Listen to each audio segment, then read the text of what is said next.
Good evening বন্ধুরা। আজ হলো 18 মে সোমবার।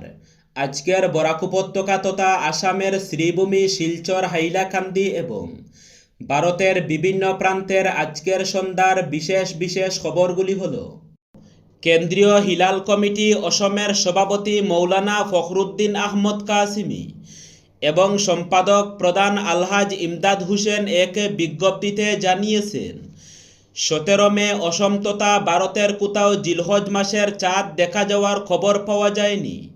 ফলে আগামী 28 মে বৃহস্পতিবার ভারতের পাশাপাশি অসমেও পবিত্র ঈদুল আজহা উদযাপিত হবে ইনশাআল্লাহ।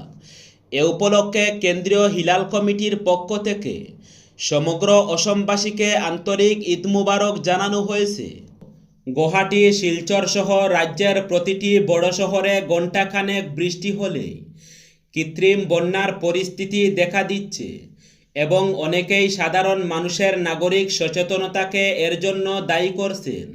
তবে এবার মুখ্যমন্ত্রী হিমন্ত বিশ্ব শর্মা বলেছেন, এই সমস্যা সমাধানে প্রতিটি সরকারি বিভাগকে পর্যাপ্ত সমন্বয়ের মাধ্যমে মাঠে নেমে পড়তে হবে। রবিবার এ নিয়ে গুয়াহাটিতে এক বিশেষ বৈঠকের আয়োজন করেন তিনি। সামাজিক মাধ্যমে লিখেন, ধারাবাহিকতা বজায় রেখে আজ গৃহ ও নগর উন্নয়ন বিভাগের কাজের অগ্রগতি এবং ভবিষ্যৎ রূপরেখা নিয়ে এক বিশেষ বৈঠকে অংশগ্রহণ করি। এই বৈঠকে জিএমসি, জিএমডি, গুয়াহাটি জল বোর্ড এবং অমৃত প্রকল্পের বিভিন্ন গুরুত্বপূর্ণ পদক্ষেপ মূল্যায়ন করা হয়। নাগরিক কেন্দ্রিক উন্নয়নকে গুরুত্ব দিয়ে বিশুদ্ধ পানীয় জল, কৃত্রিম বন্যা নিয়ন্ত্রণ, পরিচ্ছন্নতা এবং উন্মুক্ত স্থান উন্নয়নকে অগ্রাধিকার দিতে সংশ্লিষ্ট সংস্থাগুলিকে নির্দেশ দেওয়া হয়েছে। প্রতিশ্রুতি মতো উচ্ছেদ হওয়া 17টি পরিবারকে গৃহপ্রদান বদরুদ্দিন আজমলের। এআইইউডিএফের সভাপতি তথা বিন্নাকান্দি কেন্দ্রের নবনির্বাচিত বিধায়ক মৌলানা বদরুদ্দিন আজমলের কথা মতোই কাজ শুরু হয়েছে। নির্বাচনের সময় আজমল হুজাই জেলার ডবকা সার্কলের অন্তর্গত উচ্ছেদ হওয়া পরিবারগুলিকে প্রতিশ্রুতি দিয়েছিলেন, তিনি জয়ী হন বা না হন সেটি আলাদা বিষয়, কিন্তু তারা যদি অল্প অল্প করে জমি কিনতে পারেন তাহলে আজমল ফাউন্ডেশনের উদ্যোগে তাদের জন্য ঘর নির্মাণ করে দেওয়া হবে।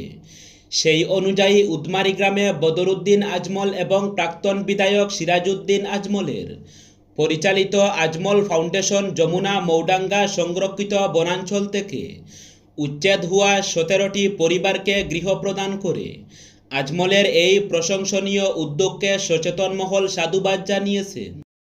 টাকার বান্ডিল সামনে রেখে রিল বানিয়ে বিপাকে পড়লেন এক মহিলা পুলিশ কর্মী। ঘটনাটি ত্রিপুরার দলাই জেলার। জানা যায়, সালেমা থানার কর্মরত নন্দারানী দেবশর্মা বাড়িতে রাখা বিপুল অঙ্কের টাকা বান্ডিল সাজিয়ে একটি রিল ভিডিও তৈরি করে সামাজিক মাধ্যমে পোস্ট করেন। ভিডিওটি অল্প সময়ের মধ্যেই ভাইরাল হয়ে পড়ে। এরপর বিষয়টি পুলিশের নজরে আসতেই শুরু হয় তদন্ত। নন্দারানী কনস্টেবল পীযূষ দেবশর্মার স্ত্রী। কনস্টেবলের বাড়িতে অভিযান চালিয়ে প্রায় 3 কোটি টাকার হিসাব বহির্ভূত নগদ অর্থ উদ্ধার করে পুলিশ।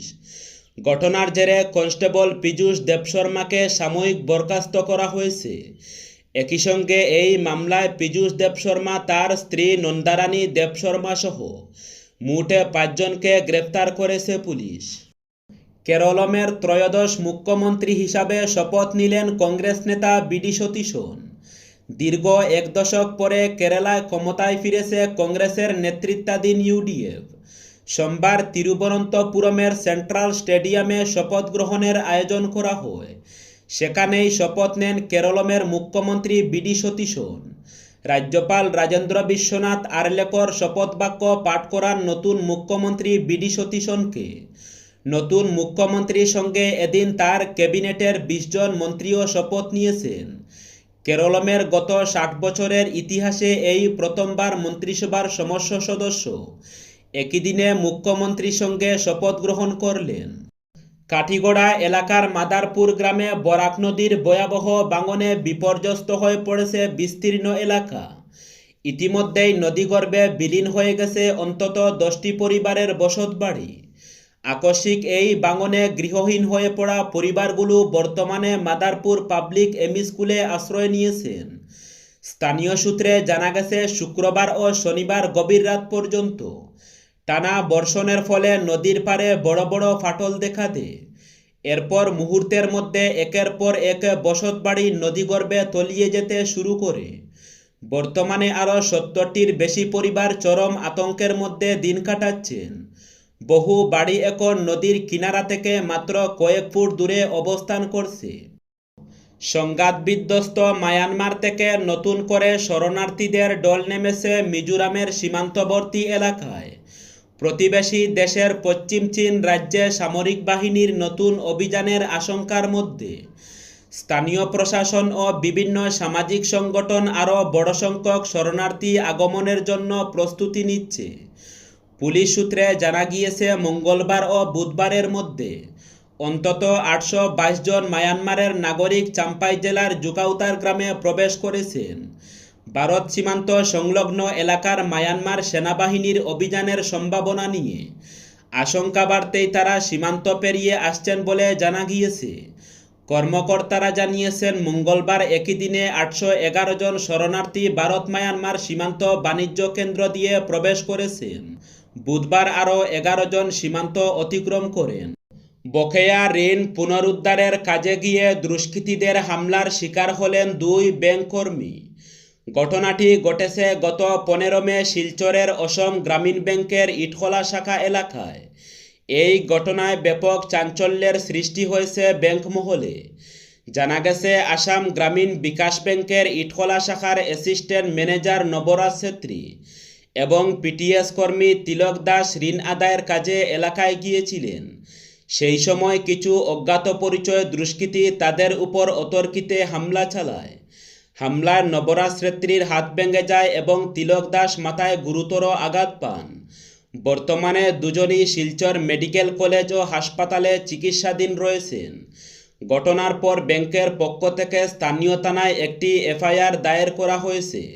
পাশাপাশি ব্যাংক আধিকারিক ও কর্মচারী সংগঠনের প্রতিনিধিরা জেলা সিনিয়র পুলিশ সুপারের সঙ্গে সাক্ষাৎ করে ব্যাংক কর্মীদের নিরাপত্তা নিশ্চিত করা এবং দোষীদের দ্রুত গ্রেফতারের দাবিতে স্মারকলিপি প্রদান করেছেন। সামাজিক মাধ্যমে অসমের মুখ্যমন্ত্রী হিমন্ত বিশ্ব শর্মাকে নিয়ে কুরুচিকর মন্তব্য। সম্বলিত ভিডিও পোস্ট করার অভিযোগে এক কন্টেন্ট ক্রিয়েটারকে আটক করেছে শান্তিবাজার থানার পুলিশ। ঘটনাকে ঘিরে এলাকায় ব্যাপক চাঞ্চল্যের সৃষ্টি হয়েছে। পুলিশ সূত্রে জানা গেছে, শান্তিবাজারের গঙ্গের টিলা এলাকার বাসিন্দা শিপুল মজুমদার দীর্ঘদিন ধরে বিভিন্ন ধরনের ভিডিও কন্টেন্ট তৈরি করে সামাজিক মাধ্যমে পোস্ট করে আসছিলেন।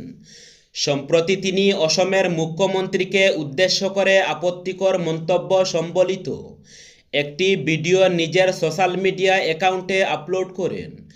ভিডিওটি নজরে আসতেই তৎপর হয়ে ওঠে পুলিশ প্রশাসন। পরবর্তীতে শান্তিবাজার থানার পুলিশ অভিযান চালিয়ে অভিযুক্ত শিপুল মজুমদারকে আটক করে থানায় নিয়ে আসে। জিজ্ঞাসাবাদের সময় অভিযুক্ত জানান, তিনি গল্পের ছলে ভিডিওটি তৈরি করেছিলেন এবং কাউকে আঘাত করার উদ্দেশ্য তার ছিল না। ঘটনার জন্য তিনি অনুতাপ প্রকাশ করে ক্ষমাও প্রার্থনা করেন।